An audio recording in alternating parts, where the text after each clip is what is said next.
Terima kasih. Pada pembicaraan pagi hari ini kita akan membicarakan tentang metode penelitian etnografi konstruktivisme guna mengembangkan materi seni dan penelitian pendidikan seni. Ini memang konstruksi metode penelitian yang kita gabungkan. Kita bicara sedikit tentang etnografi. Etnografi berawal dari tradisi di dalam antropologi, ya khususnya tradisi yang ditulis dan menjadi acuan sampai saat ini, tulisan Malinowski pada tahun 1922. Bukunya berjudul Argonaut of the Western Pacific. Ini penelitian di dalam suatu kelompok masyarakat tentang perdagangan kula. Nah, banyak yang mengatakan bahwa jangan penelitian etnografi lama. Nah, itu lama kalau memang kita hampir being native, jadi hampir menjadi mengerti kebudayaan suku setempat. Seperti di New Guinea penelitiannya ini sampai 4 tahun. Nah, kita tidak seperti itu. Kalau kita bisa fokus apa yang ingin kita teliti, itu akan sedikit. Nah, tergantung fokus kita, apakah kita bisa sangat fokus mengambil topik. Saya ambil contoh yang sangat simple dan sangat cepat. Misalnya kita orang Jogja atau Kaasan, kita ingin tahu kalau orang meninggal di Jakarta itu benderanya pakai apa sih gitu. Kalau kita tahu kalau di sini kan pakai putih. Nah, kalau ketika kita sudah ke sana dan ada jawaban dan ada bukti-bukti bahwa orang meninggal di Jakarta memakai, misalnya kita tahu bahwa kuning dan ada bukti-buktinya, selesai gitu kan. Nah, banyak hal diskusi yang nanti menjadi debatable. Kalau saya pribadi tidak setuju bahwa yang namanya penelitian khususnya paradigma emik itu dibahas. Ada yang modelnya itu deskripsi data terus pembahasan. Ini saya pikir nggak betul. Karena ketika kita bahas itu salah. Artinya apa? Ketika orang menurut pemikiran emik orang Jakarta benderanya kuning, ya sudah terserah.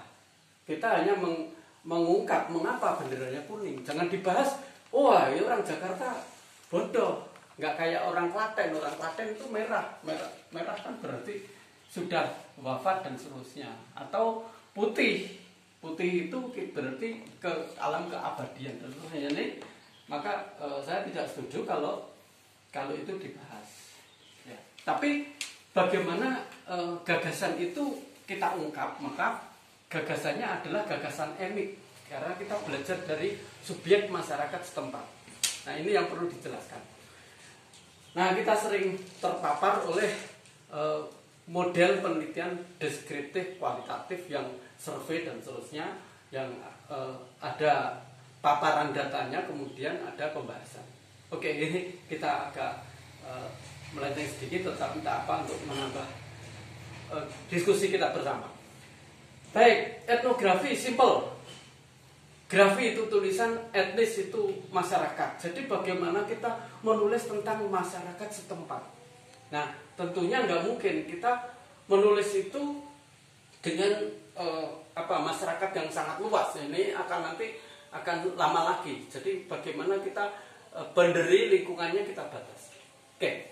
Maka yang pertama di dalam etnografi adalah setting penelitiannya. Bagaimana kita mengatur lokasi, kemudian masyarakatnya. Kemudian yang penting lagi adalah fieldwork, doing fieldwork, melakukan kerja lapangan. Melakukan kerja lapangan itu biasanya sudah dengan kita membawa buku notes catatan kecil, kemudian membawa sekarang handphone, kalau dulu tape recorder, kemudian audio, video, alat-alat semacam itu. Lalu yang ketiga, kita mempersiapkan informan dan ke-informan. Nah, saya pikir untuk waktu yang sangat singkat ini tidak akan saya jelaskan bagaimana kita mencari informan ke informan, kemudian bagaimana kita merancang fieldwork-nya dan juga proposalnya. Ini saya pikir bisa dibaca di berbagai buku tentang etnografi.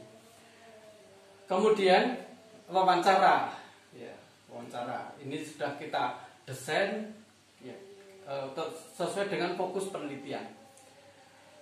Walaupun kita nggak boleh saklek di dalam merancang poin-poin wawancara, kadang-kadang yang akan kita tanyakan nggak ada, ya itu ikut kebudayaan setempat, gitu ya. Nah, yang penting lagi adalah di dalam etnografi adalah analisisnya sirkular. Maka ketika ada pemikiran deskriptif kualitatif yang lebih positivistik, ini agak bertentangan. Karena yang positivistik itu sifatnya linear, kuantitatif itu linear, sedangkan kita etnografi kualitatif itu sifatnya sirkuler. Kita lihat gambar berikutnya, ya. Bagaimana analisis sirkuler? Analisis sirkuler secara ringkas, misalnya seorang peneliti dengan sudah proposal yang tadi saya katakan sudah sangat fokus, yang mau dikaji. Nah, jadi kita itu ke lapangan sudah ngerti apa yang mau diteliti. Jadi ada banyak proposal yang aneh-aneh yang sebetulnya saya kurang setuju juga, gitu kan. Misalnya ada proposal ada identifikasi masalah. Kita sudah tahu, tidak perlu kita identifikasi lagi. Kita mau seperti yang saya contohkan, kita cuma pengen tahu kalau di Jakarta itu orang meninggal benderanya apa. Ya sudah, nggak usah identifikasi, nggak usah diidentifikasi di sana ada masalah-masalah. Kalau orang meninggal itu ada sesajinya, kalau orang meninggal itu berapa yang datang, berapa yang berak, itu nggak perlu. Jadi karena kita dengan referensi, dengan membuat proposal dengan wawasan yang sudah kita geluti, akhirnya kita sudah tahu. Saya pengen meneliti itu, gitu. Jadi nggak perlu ada 10 identifikasi masalah, kemudian nanti baru dipilih. Dalam hal ini kami meneliti satu masalah, yaitu apakah warna bendera orang meninggal di Jakarta. Nah, ini konyol. Jadi ini banyak yang pokoknya proposal kualitatif ini saya anggap banyak yang konyol karena aturan atau apa gitu yang kita saling tidak berdiskusi tentang bagaimana sebaiknya alur berpikir positivistik, lalu bagaimana alur berpikir post positivistik. Nah, oke, saya ulang kembali, itu sirkuler, ya. Masuk peneliti sudah dengan proposalnya, masuk fieldwork ke lapangan. Kemudian di sana biasanya kita kulon-kulon dengan para pejabat setempat. Ya, ini dengan para pejabat setempat, nanti bisa lihat gambarnya analisis sirkuler yang saya buat. Para pejabat setempat, kemudian kita melihat satu pertunjukan. Kalau kita kan ini Asosiasi Pendidik Seni Indonesia kan. Jadi penelitiannya kita sering penelitian pada masyarakat seni atau upacara-upacara yang berkaitan dengan seni. Oke, kita masuk situ. Kemudian kita ketemu informan. Lalu kita baca naskah-naskah setempat. Lalu kita simpulkan yang kita cari tadi, ya. Kita cari saja, ini namanya temuan awal, baru sekali. Nah, jangan langsung kita keluar, langsung kita simpulkan, nah, belum tentu betul. Nah, inilah sirkuler itu maksudnya begitu. Kita masuk lagi, kita ketemu informan lain, kita diskusikan apa betul kalau apa yang secara simpel tadi, kalau bendera di Jakarta warnanya kuning, nah, atau hal yang lain gitu ya. Nah, setelah masuk, ya, misalnya tentang gong gamelan Klaten, apa betul masyarakat suka memberi sesaji bunga dan seterusnya. Tanya informan lain. Informan lain kita masuk lagi, baca lagi dokumen tertulis. Mungkin ada naskah di keraton atau naskah di dalam keraton, atau kemudian naskah di perpustakaan di sekitar keraton. Ya, kemudian arsip-arsip yang ada kita baca lagi. Terus kemudian kita hari berikutnya kita ternyata melihat pementasan. Kemudian penontonnya juga kita tanya. Nah, gitu ya. Maka saya tidak setuju dengan setiap kali ada yang mengatakan model segitiga gitu ya, jadi triangulasi. Ini benturannya saya lebih setuju bahwa namanya kristal angulasi. Jadi benturannya banyak sampai dengan kita menemukan poin yang memang fokus kita teliti itu. Ya, gitu. Jadi kemudian kita ke lapangan lagi, kita tanya, kita lihat pemain musiknya, lihat peserta upacaranya, kemudian kita dapat informasi lagi. Kita simpulkan, oh ternyata yang tadi salah, yang pertama saya datang itu kesimpulannya salah, yang betul seperti ini. Kita masuk lagi ke lapangan lagi dengan event-event, kemudian ke environment kunci, ke para ulama yang berkaitan atau mungkin para sesepuh, kemudian para pejabat setempat, kemudian dokumentasi setempat, kemudian mungkin ada pementasan lagi, kita cari lagi, kita tanya lagi. Tidak hanya itu, pemainnya juga kita tanya. Nah, terus kita putar sampai apa yang kita cari tadi ketemu. Misalnya kalau kita cari begini, misalnya simpel aja, saya contohkan, kita mau nyari gong di dalam gamelan sekaten itu bisa berperan apa saja. Nah ini itu kita putar terus sampai inilah akhirnya kita ngerti peran atau fungsinya itu setelah kita bentur-benturkan dengan ya penonton, dan ini merupakan nanti bukti sehingga agak berbeda dengan positivistik yang selalu memaparkan data dulu baru analisisnya. Ini langsung pertanyaan misalnya apa peran gong di dalam masyarakat sekaten dalam konteks upacara grebek sekaten di Keraton Yogyakarta. Ini langsung nanti uraiannya juga buktinya itu ada di dalamnya itu. Jadi nggak bisa dipisah-pisah.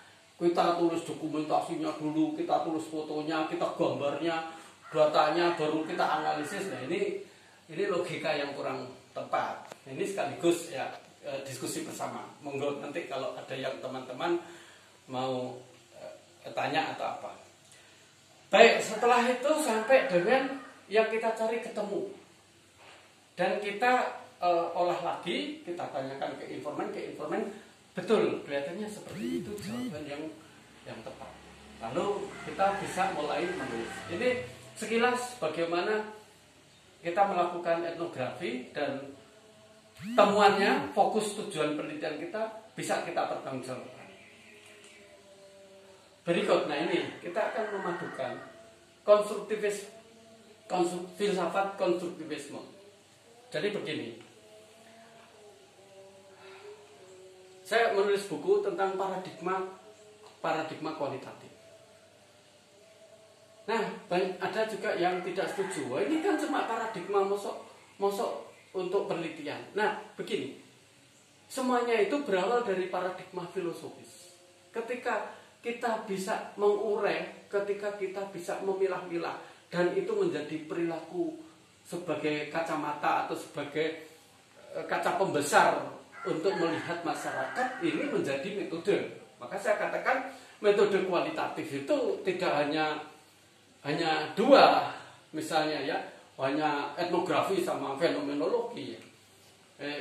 Metode kualitatif itu banyak sekali, misalnya ada hermeneutika, kemudian ada analisis wacana. Ya, saya kira ada belasan, ada semiotika, ada belasan menurut saya. Nah, sekarang bagaimana? Ini sekarang konstruktivisme. Inti konstruktivisme adalah pemikiran filsafat pengetahuan yang menekankan bahwa pengetahuan kita adalah konstruksi kita sendiri. Pengetahuan itu bentukan kita sendiri. Bagaimana sistem kognisi pola pikir kita itu kemudian bertambah hari demi hari. Maka ini sebetulnya agak bertentangan yang yang tentang filsafat behavioristik, bahwa kalau orang dirangsang gitu lalu nanti menanggapi. Nah, konstruktivisme bagaimana kita, terutama kalau diterapkan dalam dunia pendidikan, bagaimana anak itu berpikir, kemudian kita bisa menangkap pola anak berpikir, lalu kita bisa menambahi kalau itu dilakukan di dalam konteks pendidikan. Ya, intinya bagaimana anak atau orang itu mengkonstruksi pemikirannya sendiri. Nah, sekarang kita gabungkan langkah pisau analisis konstruktivisme. Bagaimana konstruktivisme itu menjadi analisis ketika kita masuk ke lapangan. Begini, masuk yang pertama etnografi seperti yang saya jelaskan, ya, bisa dibaca berbagai buku tentang etnografi. Kemudian observasi secara in-depth itu sangat dalam, jadi kita amati. Lalu yang ketiga, kita di dalam penelitian etnografi kualitatif itu harus melihat perspektif emik masyarakat. Perspektif emik itu apa? Perspektif pandangan yang dari masyarakat. Jadi apapun pemikiran-pemikiran, kebudayaan, pemikiran yang dari masyarakat. Jadi istilah-istilah dari masyarakat. Nah, jadi seorang etnografer, etnolog, seorang antropolog itu nggak boleh kalau begitu meneliti kemudian mengolok-olok, ini nggak boleh ya. Karena kita justru akan mendalami. Jadi intersubjektif kalau penelitian etnografi itu. Saya subjek, informan juga subjek. Nah, sementara kalau sedikit saya melenceng sedikit, kalau positivistik itu pemikirannya adalah saya subjek, yang kita teliti itu objek. Sehingga objek ini nggak bisa berkutik apa-apa, terserah subjek. Saya ahli, saya peneliti, saya ahli di dalam ilmunya. Anda apa? Anda harus nurut ya, misalnya ya. Jadi makanya kalau di dalam TITES di dalam ilmu pendidikan itu kita ngetes dua metode, satunya metode ceramah, satunya metode menggunakan misalnya video. Yang mau ceramah akan pindah ke video nggak boleh. Anda sudah saya tentukan, gitu ya. Anda sudah tentukan, Anda ya ikut ceramah. Anda sebagai nanti sebagai populasi, sebagai kelompok kontrol, sedangkan ini eksperimen, ini kelompok eksperimen dan seterusnya. Jadi di situ nggak ada kepribadian. ini dasar filosofisnya. Jadi agak berbeda. Sementara kalau yang etnografi atau yang kualitatif itu subjek dan subjek. Karena kita mau belajar dari subjek, dari masyarakat itu. Nah, masyarakat itu kita anggap subjek, intersubjek. Sehingga apapun pemikiran mereka, itulah yang kita gali. Nah ini sejalan dengan pemikiran konstruktivisme. Bagaimana sebetulnya kita. Nah, kemudian pasti ada jejaring istilah. Jadi misalnya kalau di orang barat ngertinya nasi itu rice ya. Sementara kalau mungkin daerah saya di Kalasan ini, di daerah pedesaan, bahwa istilah tentang beras itu banyak sekali variannya. Ada katul, ada gabah, ada beras sendiri, ada menir dan seterusnya. Mungkin bisa sampai 7 istilah untuk mengistilahkan padi dan produk-produknya, bentuknya ketika sudah ditutup dan seterusnya. Itulah perspektif emik. Kemudian misalnya ada suku di daerah kutub misalnya, itu dia bisa mengatakan bahwa kalau kita mengatakan ya salju itu berwarna putih, tetapi daerah kutub dia bisa mengatakan bahwa ada varian-varian bahwa kutub itu warnanya ada 20 jenis. Nah, ini kan luar biasa. Inilah maksud saya perspektif emik yang harus kita dalami. Kemudian jejaring istilah emik antar antara istilah itu bagaimana konstruksinya, ya. Kemudian berikutnya kalau kita padukan dengan konstruktivisme, kita memohon para informan itu mencoba membentuk peta konsep antar istilah-istilah emik yang dia punya, dan kita minta untuk menjelaskan sehingga kita betul-betul mengerti pola pikir mereka secara tuntas. Nah, kemudian pasti ada jejaring istilah. Jadi misalnya kalau di orang barat ngertinya nasi itu rice, ya. Sementara kalau mungkin daerah saya di Kalasan ini, di daerah pedesaan, bahwa istilah tentang beras itu banyak sekali variannya. Ada katul, ada gabah, ada beras sendiri, ada menir, dan seterusnya. Mungkin bisa sampai 7 istilah untuk mengistilahkan padi dan produk-produknya, bentuknya ketika sudah ditutup dan seterusnya. Itulah perspektif emik. Kemudian misalnya ada suku di daerah kutub misalnya, itu dia bisa mengatakan bahwa kalau kita mengatakan ya salju itu berwarna putih, tetapi daerah kutub dia bisa mengatakan bahwa ada varian-varian bahwa kutub itu warnanya ada 20 jenis. Nah, ini kan luar biasa. Inilah maksud saya perspektif emik yang harus kita dalami. Kemudian jejaring istilah emik antar istilah itu bagaimana konstruksinya, ya. Kemudian berikutnya kalau kita padukan dengan konstruktivisme, kita memohon para informan itu mencoba membentuk peta konsep antar istilah-istilah emik yang dia punya, dan kita minta untuk menjelaskan sehingga kita betul-betul mengerti pola pikir mereka secara tuntas. Nah, baik. Ini contoh betapa bagusnya untuk kita mengkonstruksi, bukan merekonstruksi. Kalau rekonstruksi itu agak kadang-kadang barangnya berbeda. Tapi kalau ini kita mengkonstruksi. Jadi apa sih di dalam pikirannya yang kita keluarkan? Ini misalnya tentang pembuatan peta konsep bidang matematik, saya ambil dari Dr. Paul Suparno, konstruktivisme pendidikan. Jadi begitu kompleks, jadi nanti bisa lihat di PowerPoint-nya, ada randomize, ada gerak Brownian, ada dimensi tidak utuh, bahwa fraktal itu dimensi tidak utuh, bahwa fraktal itu self similarity, menunjukkan self similarity. Kemudian kalau di dalam ada cabang lagi, faktor alamiah, faktor matematik. Kalau alamiah itu seperti pohon-pohon di daun-daun di pohon itu bentuknya kan ya fraktal itu, kemudian pantai, ya desakan-desakan ombak itu, kemudian atau paru-paru, kemudian kemudian yang matematik itu nanti berkaitan dengan Julia set, kemudian cos curve. Nah, kemudian Sprinken's triangle, ya. Nah, ini semua ketika seorang anak SMA disuruh menjelaskan fraktal, sehingga kita bisa tahu bahwa ternyata konstruksi pengetahuan dia cukup kompleks yang dia ketahui.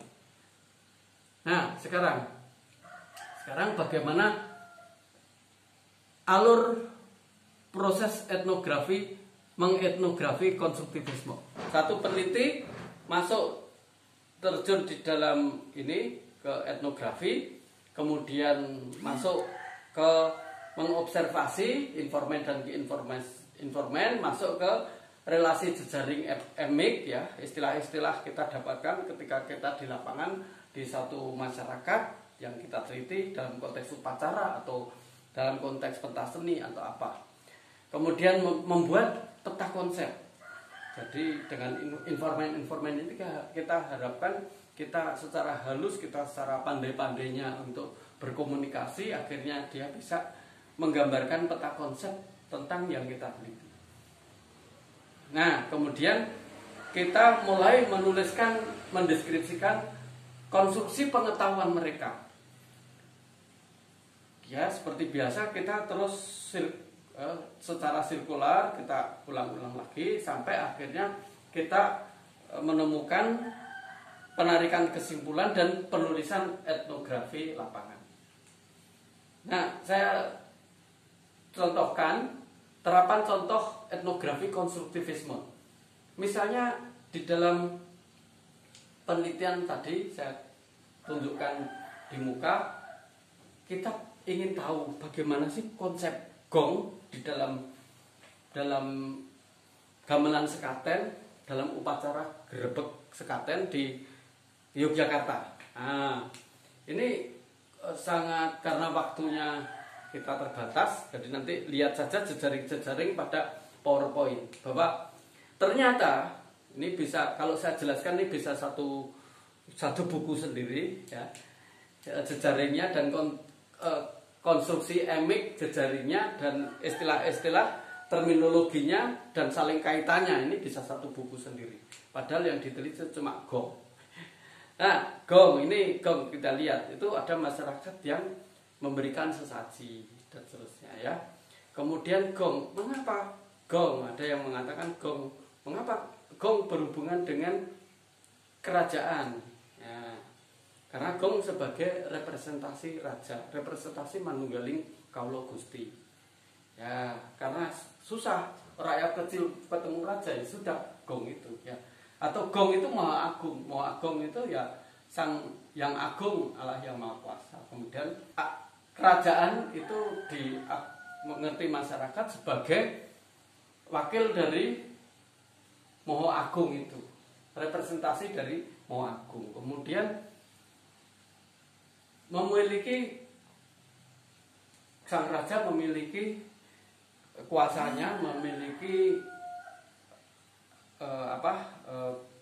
memiliki representasi berwujud macam-macam ya. Kemudian antara lain dalam perangkat gamelan ini. Nah, nanti ini bisa dijelaskan panjang lebar apa hubungannya gong gamelan sekaten dengan Raden Patah, apa hubungannya dengan Sunan Kalijogo, apa hubungannya dengan Pagongan, apa hubungannya dengan ude-ude yang diberikan Sri Sultan ya sebagai raja, kemudian apa hubungannya dengan nasi kuning dan telur pada saat upacara grebek dan masyarakat mendengarkan gamelan sekaten sambil beli nasi kuning, apa hubungannya dengan para ulama, apa hubungannya dengan mereka rebutan gunungan dan seterusnya. Nah, ini semua adalah konstruksi emik yang kita ungkap sehingga kita betul-betul apa hubungannya antara pemain ini dengan konstruksi dalam konteks prajurit keraton dan seterusnya. Ini ada macam-macam jejaringnya. Nah, inilah bagaimana kita membuat peta konsep tentang etnografi konstruktivisme tentang gong gamelan sekaten. Nah, ini contoh nanti bisa dilihat dan bisa dicoba diuraikan sendiri saat melihat jejaring istilah emik, konstruksi emik dalam etnografi. Nah, kita supaya mudah kesimpulannya kita ambil selain dibaca di PowerPoint nanti, kita ambil di papan tulis ini akan saya jelaskan, saya ambil judul. Ini kita simpulkan dalam satu papan ini etnografi plus pisau analisisnya konstruktivisme. Etnografi adalah mengetnografi masyarakat setempat, masyarakat yang kita tuju, setting lokasi yang kita sudah pola sesuai dengan fokus penelitian. Maka yang penting adalah fieldwork dan masyarakatnya. Nah, sisi lain adalah bagaimana kita mengkonstruksi berpikirnya. Nah, ini masyarakat yang sama. Ini jadi sistem kognisi di dalam pemikiran itu apa? Ya, ini yang akan konstruksi berpikirnya bagaimana. Nah, bagaimana sekarang melakukan etnografi konstruktivisme? Satu, etnografi fieldwork, kerja lapangan dengan perangkat fieldwork ya. Tadi saya jelaskan. kemudian mengobservasi masyarakat. Jadi bagaimana kita mengamati masyarakat dan juga bagaimana kita ikut serta di dalam kegiatan-kegiatan yang mereka lakukan, baik upacara maupun pementasan maupun hal-hal yang lain. Kemudian kita harus selalu menguasai istilah-istilah mereka dan uraian tentang istilah itu, terminologi emik, dan bagaimana jejaring antar istilah. Yang ketiga. Kemudian yang keempat, setelah kita menguasai lapangan dan seterusnya, bagaimana kita memohon atau kita bisa mengkonsumsi peta konsepnya. Jadi pola pikirnya ini, konstruksi pola pikir sistemnya. Jadi bagaimana logika-logika urutannya, bagaimana cara berpikirnya, sehingga kita mengerti tentang misalnya tadi upacara gerbek sekaten dan karawitan atau gamelan sekaten itu bagaimana, cara pikirnya bagaimana. Ya, jadi cara pikirnya sekali lagi jangan diprotes. Kalau kita peneliti, kita pengen belajar dari mereka, ya sudah ikuti terus gitu. Kita tarik keluar sebanyak mungkin. Oke. Kemudian setelah pembuatan peta, deskripsi konsumsi pengetahuan. Nah, setelah itu kita rangkai. Oh, cara berpikir mereka itu ternyata begini. Nah, kalau penelitian kan perlu bukti lah. Buktinya macam-macam. Bisa foto, bisa video, bisa wawancara, bisa dokumen, dan seterusnya. Sehingga apa yang kita temukan itu susah untuk difalsifikasi, susah untuk ditolak, karena sangat kuat. Inilah pentingnya penelitian etnografi. Nah, berikutnya baru penulisan etnografi. Nah, jadi Bapak Ibu sebagai closing saja, silahkan di dalam mengembangkan materi, Bapak Ibu guru dan semua saja kalangan pendidik, baik di pendidikan dasar, menengah maupun perguruan tinggi, bagaimana kita bisa mengembangkan materi-materi ajar, terutama di bidang pendidikan menengah, itu dengan kita meneliti etnografi konstruktivisme. Kita bisa meneliti tentang, misalnya ada guru mungkin dari Kalasan atau dari Gunung Kidul, tahu-tahu dikirim ke Irian. Nah, bisa mengembangkan bagaimana meneliti peralatan musik atau bagaimana meneliti tarian di daerah Irian dengan mengetnografi konstruktivisme. Sehingga materi di dalam dunia pendidikan kita, terutama materi seni budaya Nusantara ini bisa berkembang. Kalau hanya penelitian yang diajarkan hanya penelitian tindakan kelas, hanya di kelas saja, materi penelitian-penelitian untuk guru ini nggak akan berkembang, karena ngertinya hanya penelitian-penelitian di kelas. Nah, mudah-mudahan nanti pada periode-periode berikut atau hal yang berkepentingan di dalam dunia pendidikan ini juga mengembangkan bagaimana metode penelitian untuk menggali seni-seni Nusantara di Indonesia. Sekian, terima kasih. Monggo kalau kita akan diskusi untuk tanya jawab, saya serahkan kembali pada moderator.